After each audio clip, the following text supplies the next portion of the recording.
IELTS 13, Tests 1 to 4. Test 1. You will hear a number of different recordings and you will have to answer questions on what you hear. There will be time for you to read the instructions and questions, and you will have a chance to check your work. All the recordings will be played once only. The test is in 4 sections. At the end of the test, you will be given 10 minutes to transfer your answers to an answer sheet. Now turn to Section 1.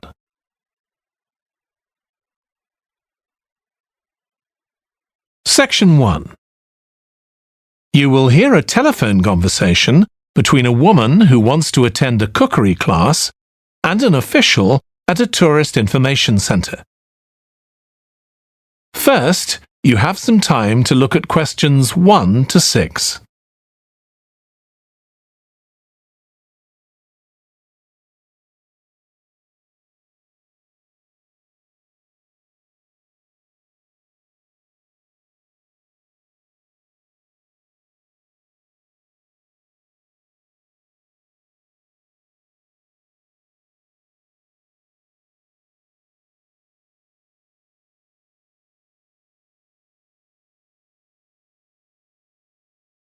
You will see that there is an example that has been done for you.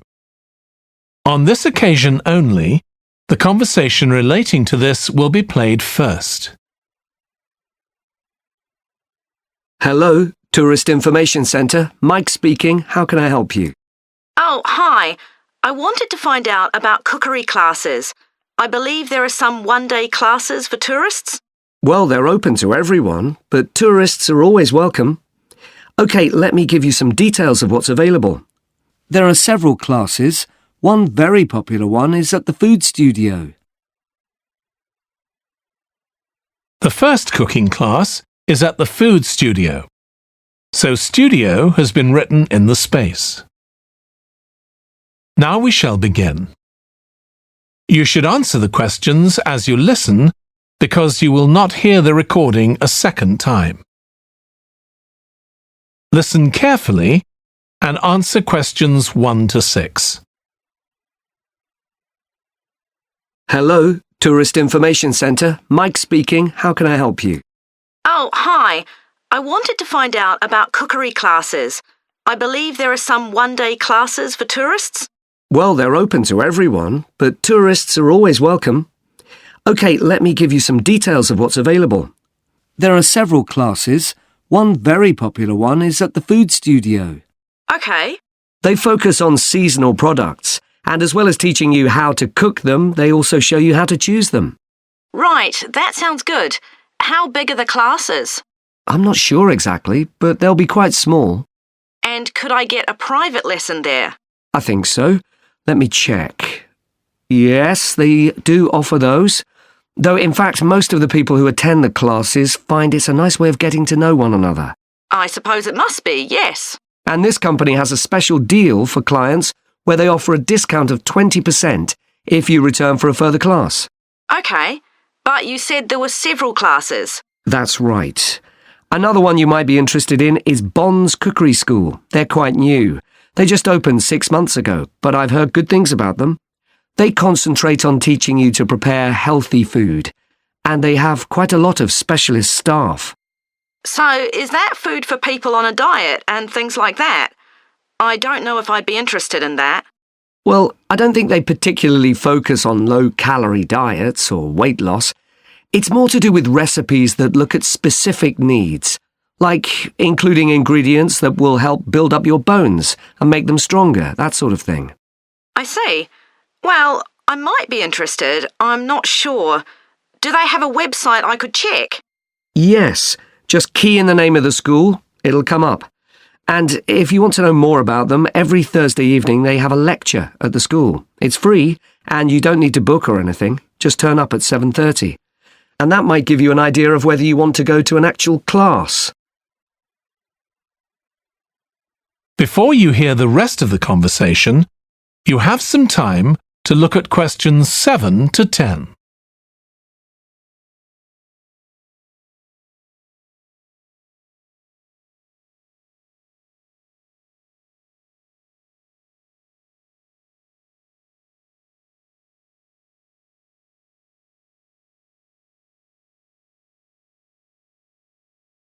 Now listen and answer questions 7 to 10. OK, there's one more place you might be interested in. That's got a rather strange name. It's called the IELTS Centre. That's spelled ARRETSA. OK. They've got a very good reputation. They do a bit of meat and fish cookery, but they mostly specialise in vegetarian dishes. Right. That's certainly an area I'd like to learn more about. I've got lots of friends who don't eat meat. In fact, I think I might have seen that school today.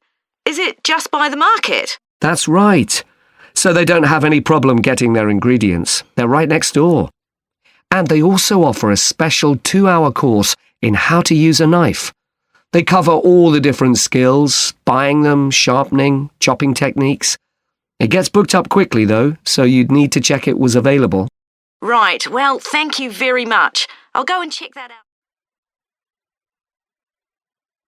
That is the end of section 1.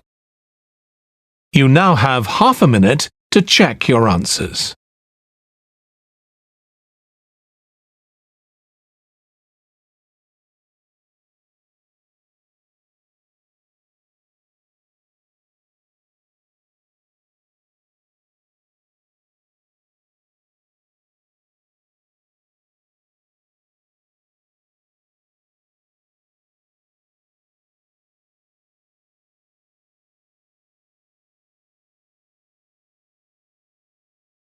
Now turn to section 2.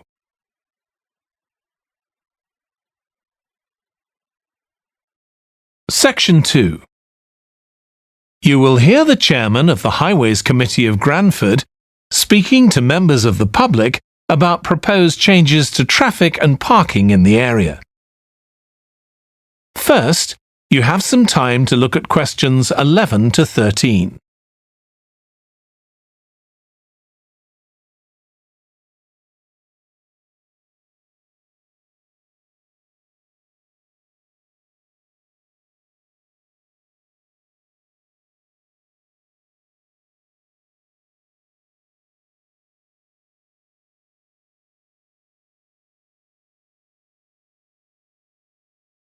Now listen carefully and answer questions 11 to 13.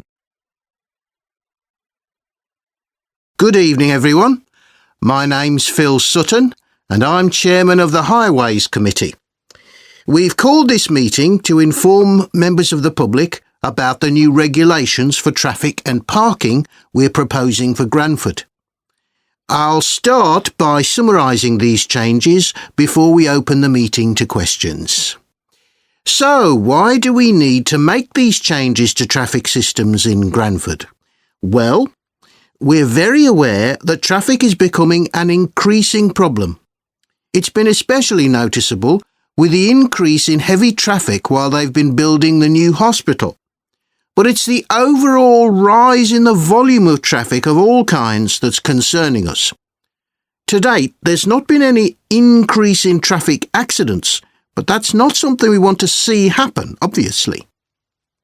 We recently carried out a survey of local residents, and their responses were interesting.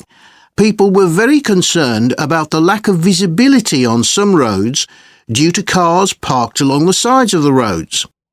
We'd expected complaints about the congestion near the school when parents are dropping off their children or picking them up. But this wasn't top of the list, and nor were noise and fumes from trucks and lorries, though they were mentioned by some people. We think these new traffic regulations would make a lot of difference, but we still have a long way to go. We've managed to keep our proposals within budget, just, so they can be covered by the council. But of course it's no good introducing new regulations if we don't have a way of making sure that everyone obeys them. And that's an area we're still working on with the help of representatives from the police force. Before you hear the rest of the talk, you have some time to look at questions 14 to 20.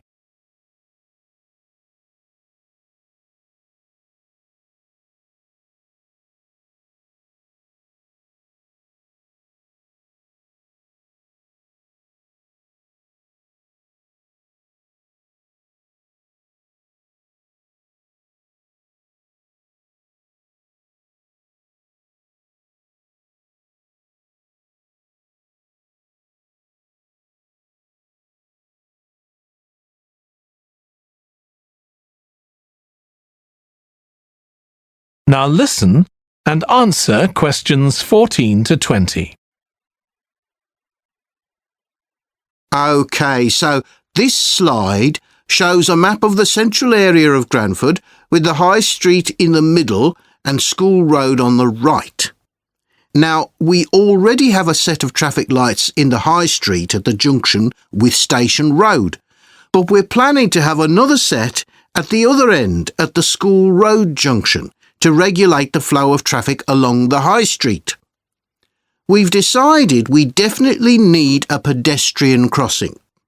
We considered putting this on School Road just outside the school, but in the end we decided that could lead to a lot of traffic congestion. So we decided to locate it on the High Street, crossing the road in front of the supermarket. That's a very busy area, so it should help things there. We're proposing some changes to parking. At present, parking isn't allowed on the High Street outside the library, but we're going to change that and allow parking there, but not at the other end of the High Street near School Road. There'll be a new no parking sign on School Road just by the entrance to the school, forbidding parking for 25 metres. This should improve visibility for drivers and pedestrians, especially on the bend just to the north of the school. As far as disabled drivers are concerned, at present they have parking outside the supermarket, but lorries also use those spaces, so we've got 2 new disabled parking spaces on the side road up towards the bank. It's not ideal, but probably better than the present arrangement. We also plan to widen the pavement on School Road. We think we can manage to get an extra half metre on the bend just before you get to the school, on the same side of the road.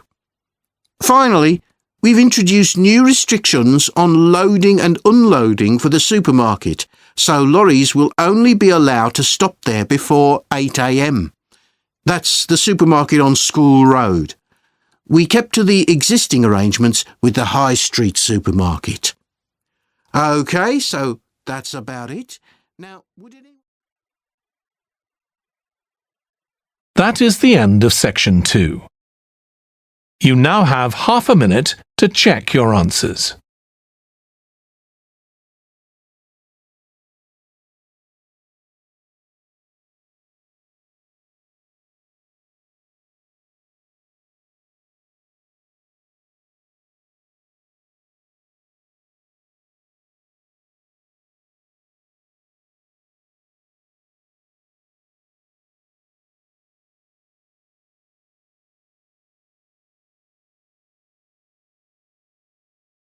Now turn to section 3.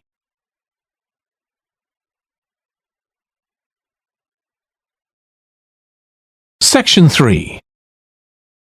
You will hear 2 biology students called Emma and Jack discussing an experiment they are going to do together. First, you have some time to look at questions 21 to 25.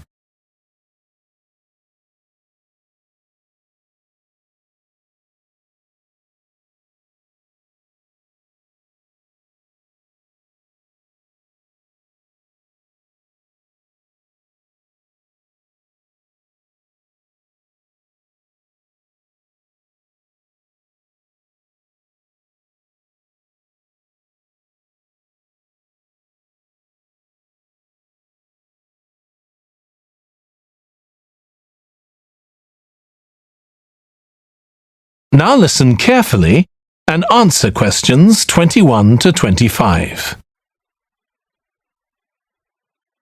We've got to choose a topic for our experiment, haven't we, Jack? Were you thinking of something to do with seeds? That's right. I thought we could look at seed germination, how a seed begins to grow. OK. Any particular reason? I know you're hoping to work in plant science eventually. Yeah, but practically everything we do is going to feed into that. No, there's an optional module on seed structure and function in the 3rd year that I might do. So I thought it might be useful for that. If I choose that option, I don't have to do a dissertation module. Good idea. Well, I thought for this experiment we could look at the relationship between seed size and the way the seeds are planted. So we could plant different sized seeds in different ways and see which grow best. OK, we'd need to allow time for the seeds to come up. That should be fine if we start now. A lot of the other possible experiments need quite a bit longer. So that'd make it a good one to choose. And I don't suppose it'd need much equipment. We're not doing chemical analysis or anything. Though that's not really an issue. We've got plenty of equipment in the laboratory. Yeah, we need to have a word with the tutor if we're going to go ahead with it, though. I'm sure our aim's okay. It's not very ambitious, but the assignment's only 10% of our final mark, isn't it? But we need to be sure we're the only ones doing it. Yeah, it's only 5% actually, but it'd be a bit boring if everyone was doing it. Did you read that book on seed germination on our reading list? The one by Graves? I looked through it for my last experiment, though it wasn't all that relevant there. It would be for this experiment, though. I found it quite hard to follow. Lots about the theory, which I hadn't expected. Yes, I'd been hoping for something more practical.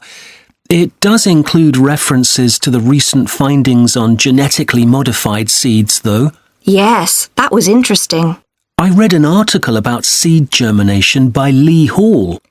About seeds that lie in the ground for ages and only germinate after a fire. That's the one. I knew a bit about it already, but not about this research.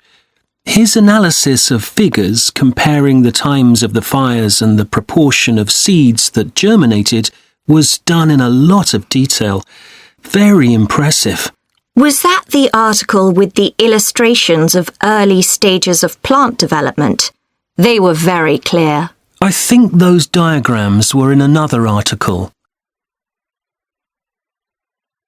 Before you hear the rest of the discussion, you have some time to look at questions 26 to 30.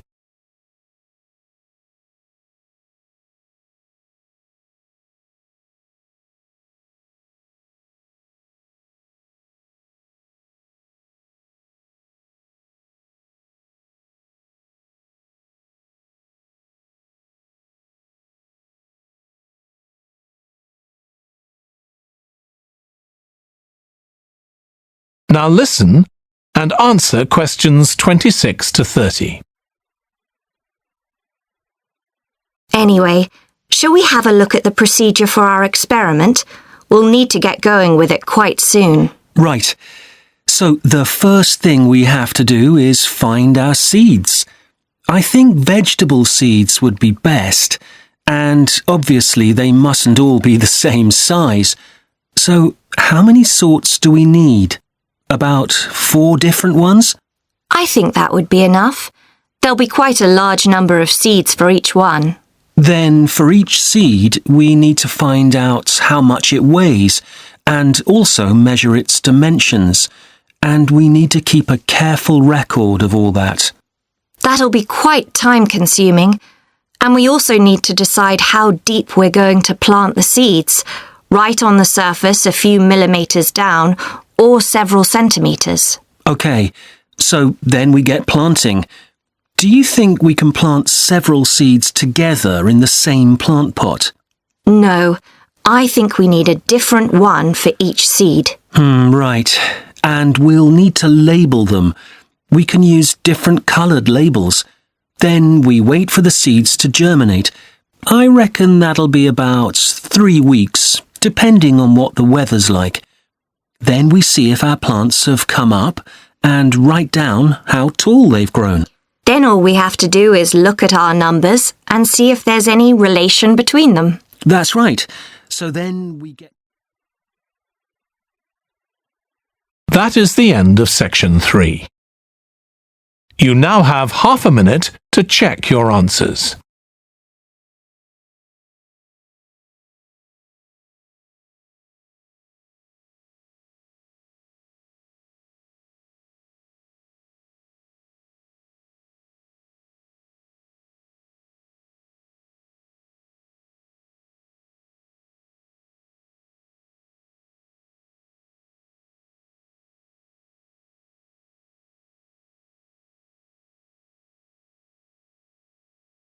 Now turn to Section 4.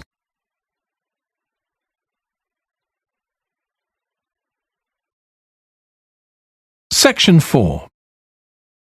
You will hear part of a lecture on an environmental studies course about recent research on how animals are adapting to urban environments.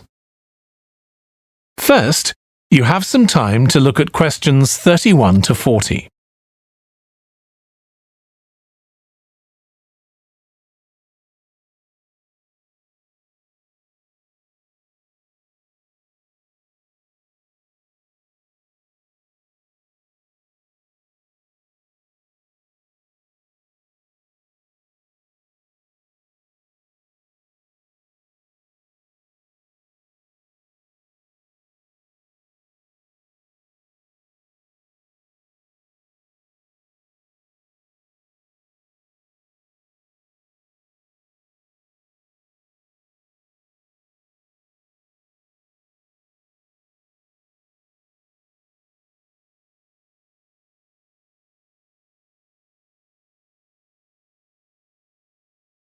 Now listen carefully and answer questions 31 to 40. Hi. Today we're going to be looking at animals in urban environments, and I'm going to be telling you about some research on how they're affected by these environments. Now, in evolutionary terms, urban environments represent huge upheavals, the sorts of massive changes that usually happen over millions of years. And we used to think that only a few species could adapt to this new environment. One species which is well known as being highly adaptable is the crow, and there have been various studies about how they manage to learn new skills. Another successful species is the pigeon, because they're able to perch on ledges on the walls of city buildings, just like they once perched on cliffs by the sea. But, in fact, we're now finding that these early immigrants were just the start of a more general movement of animals into cities, and of adaptation by these animals to city life. And one thing that researchers are finding especially interesting is the speed with which they're doing this. We're not talking about gradual evolution here. These animals are changing fast. Let me tell you about some of the studies that have been carried out in this area. So, in the University of Minnesota, a biologist called Emily Snellrud and her colleagues looked at specimens of urbanized small mammals such as mice and gophers that had been collected in Minnesota and that are now kept in museums there. And she looked at specimens that had been collected over the last 100 years, which is a very short time in evolutionary terms. And she found that during that time, these small mammals had experienced a jump in brain size when compared to rural mammals. Now, we can't be sure this means they're more intelligent, but since the sizes of other parts of the body didn't change, it does suggest that something cognitive was going on. And Snellrud thinks that this change might reflect the cognitive demands of adjusting to city life, having to look in different places to find food, for example, and coping with a whole new set of dangers. Then over in Germany, at the Max Planck Institute, there's another biologist called Katharina Miranda, who's done some experiments with blackbirds living in urban and rural areas, and she's been looking not at their anatomy, but at their behavior. So, as you might expect, she's found that the urban blackbirds tend to be quite bold. They're prepared to face up to a lot of threats that would frighten away their country counterparts. But there's one type of situation that does seem to frighten the urban blackbirds, and that's anything new, anything they haven't experienced before. And if you think about it, that's quite sensible for a bird living in the city.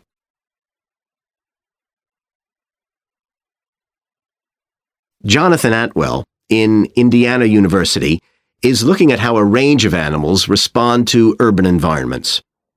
He's found that when they're under stress, Their endocrine systems react by reducing the amount of hormones such as corticosterone into their blood. It's a sensible-seeming adaptation. A rat that gets scared every time a subway train rolls past won't be very successful. There's just one more study I'd like to mention, which is by Sarah Parton and her team. And they've been looking at how squirrels communicate in an urban environment, and they've found that a routine part of their communication is carried out by waving their tails. You do also see this in the country, but it's much more prevalent in cities, possibly because it's effective in a noisy environment. So, what are the long-term implications of this? One possibility is that we may see completely new species developing in cities.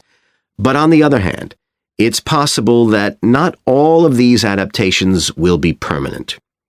Once the animals got accustomed to its new environment, it may no longer need the features it's developed. So now we've had a look at adaptation.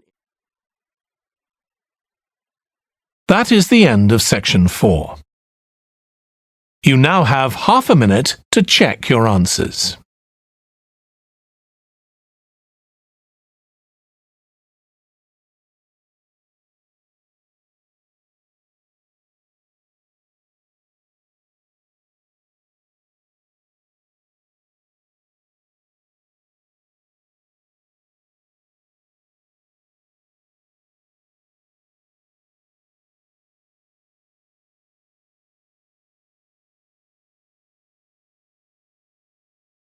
That is the end of the listening test.